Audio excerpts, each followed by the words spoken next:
What's going on, everyone? Welcome to another episode of 100 Yards Football Sports Talk Radio. I'll be your host and producer this afternoon, Logan Landers, and joining me, as always, on Tuesdays to break down some NFL draft prospects as we are now in the month of the NFL draft. And we have a lot more prospects to talk about before we get to that fateful date in late Thursday in late April.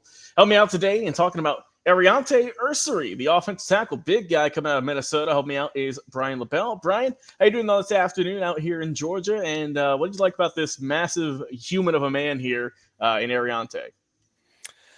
6'6", 330, 5 right on the dot as far as his 40 time.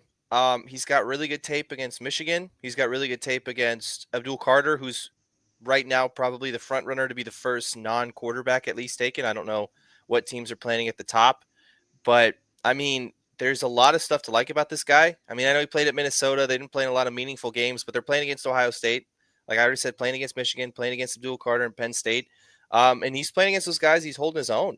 He's got good feet. Very big, strong guy. He plays big and strong as well. He plays like he's 6'6".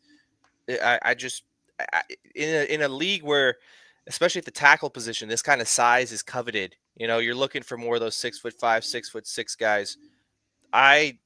It's hard to see. He's not ranked necessarily very high, but based on his tape, based on the intangible stuff, I think he's a very good tackle, and he proved it on his during his collegiate tenure.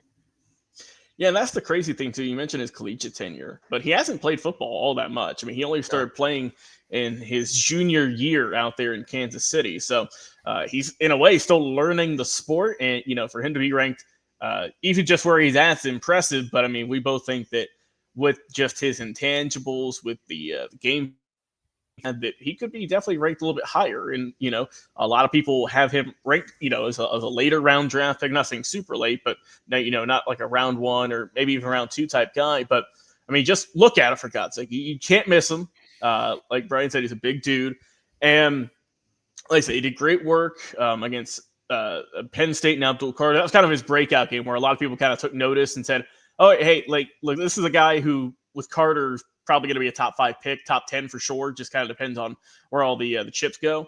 But the fact that he was able to stop one of the most dominant players on the defensive side this season is tremendous enough.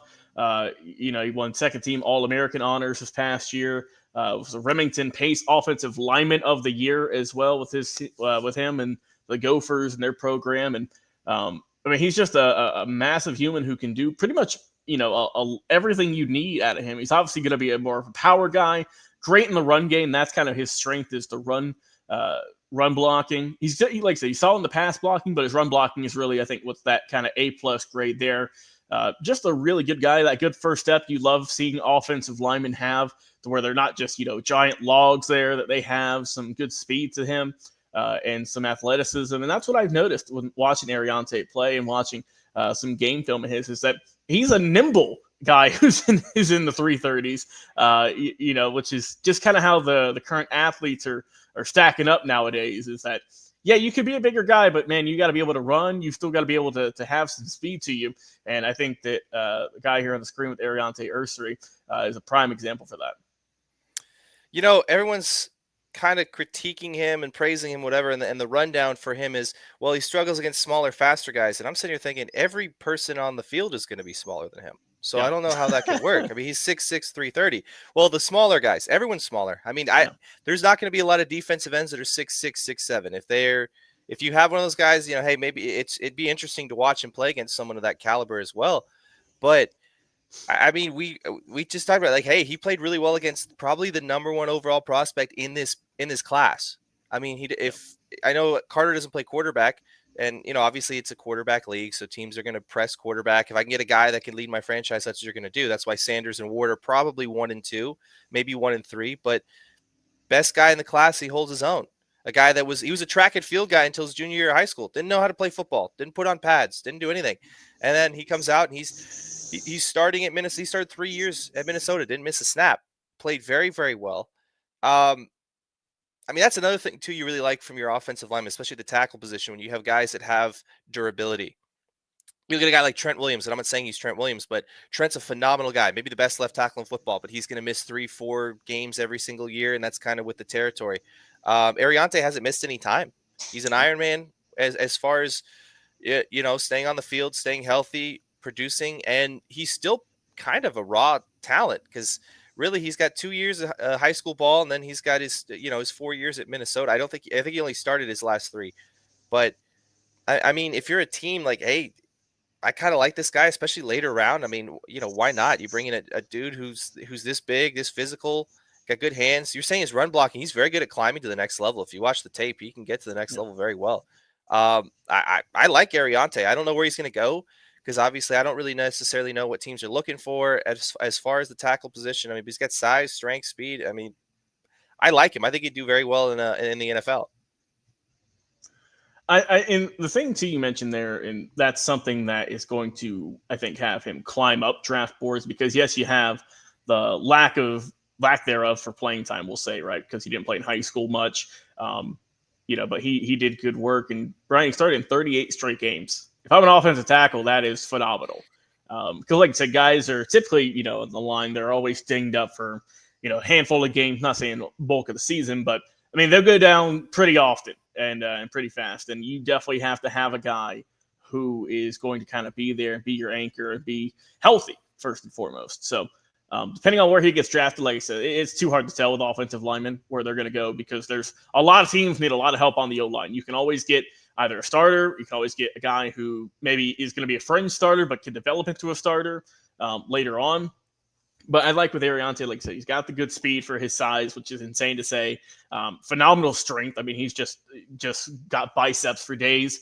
And plus, though, too, he's got that mean streak to him, right? He's got that, I'm going to finish you off. I'm going to throw you to the ground. I'm not going to get a penalty, but I'm going to, finish the job, snap in, snap out. So that's what I like about him. He's got that kind of, this is my quarterback. This is my offense here. There's no one getting past it. And that's what I've seen from him. That's why I'm very impressed with this young man. Brian, do you have any final thoughts here on Mr. Aireontae Ersery before we wrap up the show today?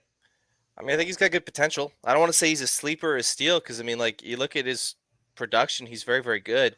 You can never have enough offensive linemen. You were alluding to that. You can never have enough guys, right? Because guys get hurt all the time. It's probably the most physical position in football because every single down you're getting punched or you're punching or whatever it is, and you're going up against some of the strongest guys on the planet. And I just, if he's there, I don't really know because like some have him ranked day 2 guy, maybe a day 3 guy, early day 3. I don't know. I think if he falls, day 3, I think someone is going to be very, very happy. Say, hey, we got this kid out of Minnesota who's an absolute tank who can play the position really well, was healthy the whole time. I like him a lot. I think obviously, some fine tuning and some stuff that needs to be done, but that's your job as an NFL coach. You bring in these talented guys and these raw prospects and fine tune them, turn them into NFL caliber players. And I think Aireontae has a good chance to be an NFL caliber player. No, definitely so. I agree with you wholeheartedly on that. I like Aireontae. Like I said, someone who you haven't really heard a whole lot of hype around for whatever reason that may be. But once you kind of peel it back and watch him and see what all he does on the field to not just help, his draft stock, but also help the team around him with the Golden Gophers like he did throughout his career. But I mean, I think that he's a guy who, like I said, I don't think he's necessarily a sleeper per se. I know that's kind of a phrase that's definitely thrown around a lot, but he's someone who, when you watch him, you're just impressed with him. And that's how good I think that Aireontae is that he can just get it all done. And he's a nasty guy. He get some good work on the field. And overall, he's just a super talented prospect. And I'm excited to see where the young man's going to go. I think he's got a ton of potential. And he's going to do some great work in the NFL. So for my co-host today, Brian LaBelle, I've been your host and producer, Logan Landers. Until next time, we'll see you guys again on another live episode of 100 Yards of Football Sports Talk Radio.